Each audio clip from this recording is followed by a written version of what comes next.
رویہ اختیار کیا ہے انہیں اللہ کے مقابلے میں نہ ان کا مال کچھ کام دے گا نہ اولاد، وہ دوزخ کا ایندھن بن کر رہیں گے۔ ان کا انجام ویسا ہی ہوگا جیسا فرعون کے ساتھیوں اور ان سے پہلے کے نافرمانوں کا ہو چکا ہے کہ انہوں نے آیات الہی کو جھٹلایا، نتیجہ یہ ہوا کہ اللہ نے ان کے گناہوں پر انہیں پکڑ لیا، اور حق یہ ہے کہ اللہ سخت سزا دینے والا ہے۔ انہیں تمہاری دعوت کو قبول کرنے سے انکار کر دیا ہے، ان سے کہہ دو کہ قریب ہے وہ وقت جب تم مغلوب ہو جاؤ گے اور جہنم کی طرف ہانکے جاؤ گے، اور جہنم بڑا ہی برا ٹھکانہ ہے۔ تمہارے لیے ان دو گروہوں میں ایک نشان عبرت تھا جو بدر میں ایک دوسرے سے نبرد آزما ہوئے۔ ایک گروہ اللہ کی راہ میں لڑ رہا تھا اور دوسرا گروہ کافر تھا۔ دیکھنے والے بچشم سر دیکھ رہے تھے کہ کافر گروہ مومن گروہ سے دو چند ہے، مگر نتیجے نے ثابت کر دیا کہ اللہ اپنی فتح و نصرت سے جس کو چاہتا ہے مدد دیتا ہے۔ دیدہ بینا رکھنے والوں کے لیے اس میں بڑا سبق پوشیدہ ہے۔ دیکھنے والے بچشم سر دیکھ رہے تھے کہ کافر گروہ مومن گروہ سے دو چند ہے۔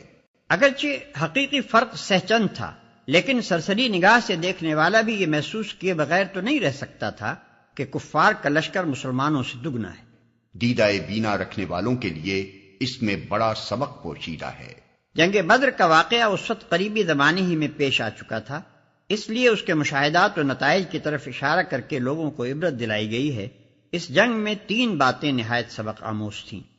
ایک یہ کہ مسلمان اور کفار جس شان سے ایک دوسرے کے بالمقابل آئے تھے، اس سے دونوں کا اخلاقی فرق صاف ظاہر ہو رہا تھا۔ ایک طرف کافروں کے لشکر میں شرابوں کے دور چل رہے تھے، ناچنے اور گانے والی لونڈیاں ساتھ آئی تھیں اور خوب داد عیش دی جا رہی تھی۔ دوسری طرف مسلمانوں کے لشکر میں پرہیزگاری تھی، خدا ترسی تھی، انتہا درجے کا اخلاقی انضباط تھا، نمازیں تھیں اور روزے تھے، بات بات پر خدا کا نام تھا، اور خدا ہی کے آگے دعائیں اور التجائیں کی جا رہی تھیں۔ دونوں لشکروں کو دیکھ کر ہر شخص بآسانی معلوم کر سکتا تھا کہ دونوں میں سے کون اللہ کی راہ میں لڑ رہا ہے۔ دوسری یہ کہ مسلمان اپنی قلت تعداد اور بے سر و سامانی کے باوجود کفار کی کثیر التعداد اور بہتر اسلحہ رکھنے والی فوج کے مقابلے میں جس طرح کامیاب ہوئے، اس سے صاف معلوم ہو گیا تھا کہ ان کو اللہ کی تائید حاصل تھی۔ تیسری یہ کہ اللہ کی غالب طاقت سے غافل ہو کر جو لوگ اپنے سر و سامان اور اپنے حامیوں کی کثرت پر پھولے ہوئے تھے، ان کے لیے یہ واقعہ ایک تازیانہ تھا کہ اللہ کس طرح چند مفلس و قلاش غریب الوطن مہاجروں اور مدینے کے کاشتکاروں کی ایک مٹھی بھر جماعت کے ذریعے سے قریش جیسے قبیلے کو شکست دلوا سکتا ہے، جو تمام عرب کا سرتاج تھا۔ لوگوں کے لیے مرغوبات نفس، عورتیں، اولاد، سونے چاندی کے ڈھیر، چیدہ گھوڑے، مویشی اور زرعی زمینیں بڑی خوش آئند بنا دی گئی ہیں، مگر یہ سب دنیا کی چند روزہ زندگی کے سامان ہیں۔ حقیقت میں جو بہتر ٹھکانہ ہے وہ تو اللہ کے پاس ہے۔ کہو میں تمہیں بتاؤں کہ ان سے زیادہ اچھی چیز کیا ہے؟ جو لوگ تقویٰ کی روش اختیار کریں ان کے لیے ان کے رب کے پاس باغ ہیں جن کے نیچے نہریں بہتی ہوں گی، وہاں انہیں ہمیشگی کی زندگی حاصل ہوگی، پاکیزہ بیویاں ان کی رفیق ہوں گی، اور اللہ کی رضا سے وہ سرفراز ہوں گے۔ اللہ اپنے بندوں کے رویے پر گہری نظر رکھتا ہے۔ یعنی اللہ غلط بخش نہیں ہے اور نہ سرسری اور سطحی طور پر فیصلہ کرنے والا ہے۔ وہ بندوں کے اعمال و افعال اور ان کی نیتوں اور ارادوں کو خوب جانتا ہے۔ اسے اچھی طرح معلوم ہے کہ بندوں میں سے کون اس کے انعام کا مستحق ہے اور کون نہیں ہے۔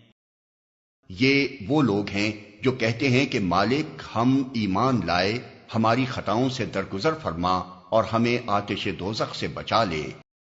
یہ لوگ صبر کرنے والے ہیں، راست باز ہیں، فرما بردار اور فیاض ہیں، اور رات کی آخری گھڑیوں میں اللہ سے مغفرت کی دعائیں مانگا کرتے ہیں۔ یہ لوگ صبر کرنے والے ہیں، یعنی راہ حق میں پوری استقامت دکھانے والے ہیں، کسی نقصان یا مصیبت سے ہمت نہیں ہارتے، کسی ناکامی سے دل شکستہ نہیں ہوتے، کسی لالچ سے پھسل نہیں جاتے، اور ایسی حالت میں بھی حق کا دامن مضبوطی کے ساتھ تھامے رہتے ہیں جبکہ بظاہر اس کی کامیابی کا کوئی امکان نظر نہ آتا۔ اللہ نے خود شہادت دی ہے کہ اس کے سوا کوئی خدا نہیں ہے، اور یہی شہادت فرشتوں اور سب اہل علم نے بھی دی ہے۔ وہ انصاف پر قائم ہے، اس زبردست حکیم کے سوا فی الواقع کوئی خدا نہیں ہے۔ اللہ نے خود شہادت دی ہے کہ اس کے سوا کوئی خدا نہیں ہے۔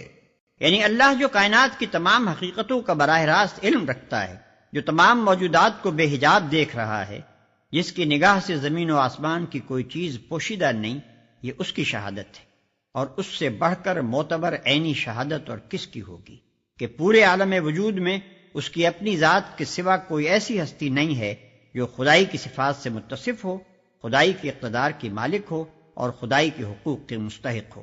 یہی شہادت فرشتوں اور سب اہل علم نے بھی دی ہے۔ اللہ کے بعد سب سے زیادہ معتبر شہادت فرشتوں کی ہے، کیونکہ وہ سلطنت کائنات کے انتظامی اہلکار ہیں، اور وہ براہ راست اپنے ذاتی علم کی بنا پر شہادت دے رہے ہیں کہ اس سلطنت میں اللہ کے سوا کسی کا حکم نہیں چلتا، اور اس کے سوا کوئی ہستی ایسی نہیں ہے جس کی طرف زمین و آسمان کے انتظامی معاملات میں وہ رجوع کرتے ہوں۔ اس کے بعد مخلوقات میں سے جن لوگوں کو بھی حقائق کا تھوڑا یا بہت علم حاصل ہوا ہے، ان سب کی ابتدائے آفرینش سے آج تک یہ متفقہ شہادت رہی ہے کہ ایک ہی خدا اس پوری کائنات کا مالک و مدبر ہے۔ اللہ کے نزدیک دین صرف اسلام ہے۔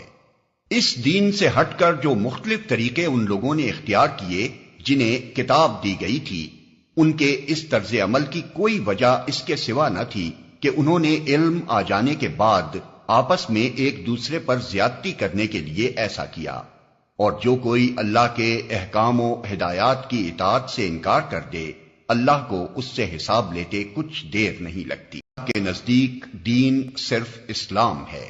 یعنی اللہ کے نزدیک انسان کے لیے صرف ایک ہی نظام زندگی اور ایک ہی طریقہ حیات صحیح و درست ہے، اور وہ یہ ہے کہ انسان اللہ کو اپنا مالک و معبود تسلیم کرے اور اس کی بندگی و غلامی میں اپنے آپ کو بالکل سپرد کر دے، اور اس کی بندگی بجا لانے کا طریقہ خود نہ ایجاد کرے، بلکہ اس نے اپنے پیغمبروں کے ذریعے سے جو ہدایت بھیجی ہے ہر کمی و بیشی کے بغیر صرف اسی کی پیروی کرے۔ اسی طرز فکر و عمل کا نام اسلام ہے، اور یہ بات سراسر بجا ہے کہ کائنات کا خالق و مالک اپنی مخلوق اور رعیت کے لیے اس اسلام کے سوا کسی دوسرے طرز عمل کو جائز تسلیم نہ کرے۔ آدمی اپنی حماقت سے اپنے آپ کو دہریت سے لے کر شرک و بت پرستی تک ہر نظریے اور ہر مسلک کی پیروی کا جائز حقدار سمجھ سکتا ہے، مگر فرماروائے کائنات کی نگاہ میں تو یہ نری بغاوت ہے۔ آپس میں ایک دوسرے پر زیادتی کرنے کے لیے ایسا کیا۔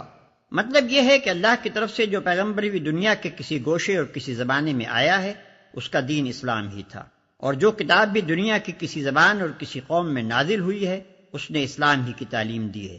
اس اصل دین کو مسخ کر کے اور اس میں کمی و بیشی کر کے جو بہت سے مذاہب نوع انسانی میں رائج کیے گئے، ان کی پیدائش کا سبب اس کے سوا کچھ نہ تھا کہ لوگوں نے اپنی جائز حد سے بڑھ کر حقوق، فائدے اور امتیازات حاصل کرنے چاہے، اور اپنی خواہشات کے مطابق اصل دین کے عقائد، اصول اور احکام میں رد و بدل کر ڈالا۔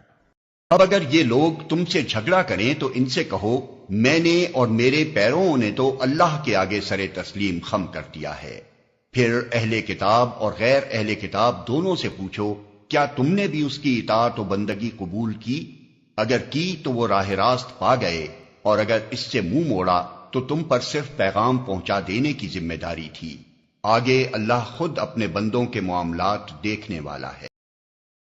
کیا تم نے بھی اس کی اطاعت و بندگی قبول کی؟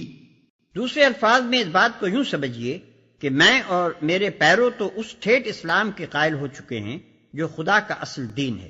اب تم بتاؤ کہ کیا تم اپنے اور اپنے اسلاف کے بڑھائے ہوئے حاشیوں کو چھوڑ کر اس اصلی و حقیقی دین کی طرف آتے ہو؟